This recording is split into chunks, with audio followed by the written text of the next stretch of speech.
Let's face it, accidents happen. Every single day, people get cuts, scrapes, and all sorts of other open injuries. Now, most of them are minor, sure, but some can be life-threatening. And the difference between a good outcome and a bad one often comes down to one thing: knowing what to do in those first critical minutes. So today, we're going to give you the knowledge you need to be prepared. So let me ask you a question. What does a simple scraped knee have in common with a deep, nasty cut? I mean, one is just an annoyance, right? The other could be a full-blown medical emergency. But they share one critical feature that changes everything. Any idea what it is? They're both open injuries. Think of your skin like the wall of a fortress, protecting you from everything on the outside. Well, an open injury is a breach in that wall.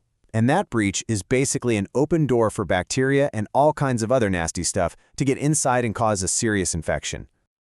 We're going to break all of this down into 4 main types: abrasions, lacerations, avulsions, and penetrating wounds. Now don't worry, these names might sound a little technical, but the ideas behind them are really simple. Once you can spot the difference, you'll know exactly how to help. All right, let's start with the injuries you're most likely to see, in everyday life. Abrasions and lacerations. You probably know them better as plain old scrapes and cuts. An abrasion?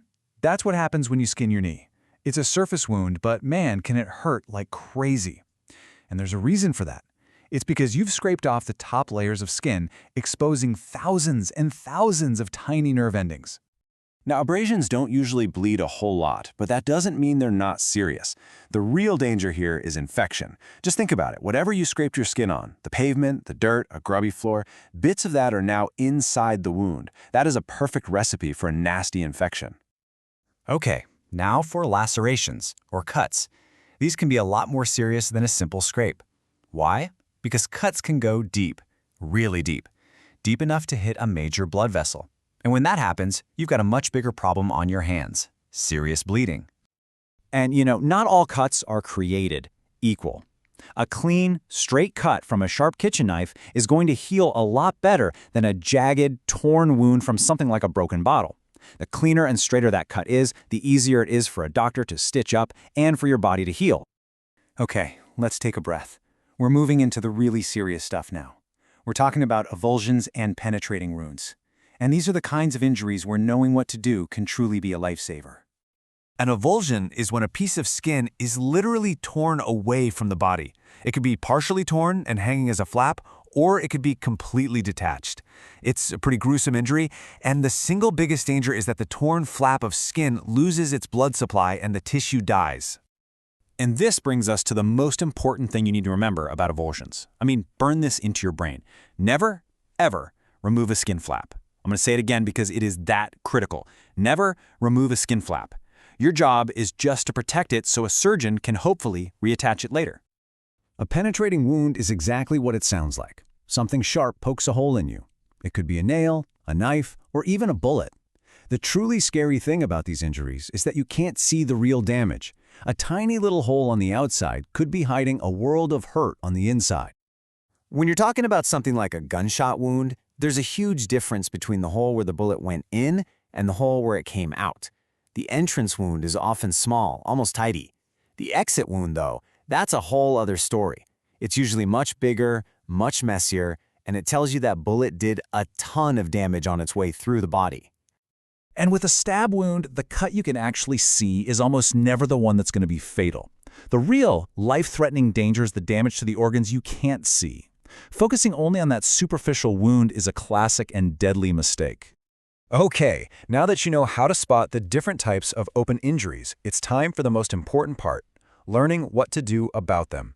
Here is your simple 4-step action plan for taking control of the situation until help arrives.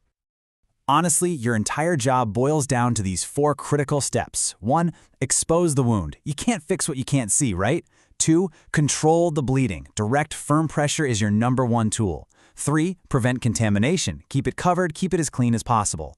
And 4. Dress and bandage it to protect the injury. That's it. You've got this.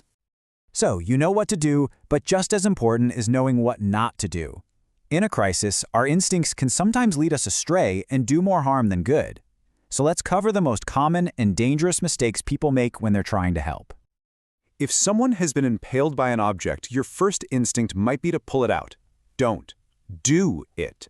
That object could be the only thing plugging a damaged blood vessel and stopping them from bleeding to death. You need to leave it in place and let the doctors take it out safely in the hospital. Now this one is tough, but it's vital. If you ever see an injury where someone's insides are, well, on the outside, it is a terrifying sight, but whatever you do, do not touch them. Don't try to stuff them back in. Just cover them with a clean, damp cloth and wait for the pros to arrive. We've all seen it in the movies, right?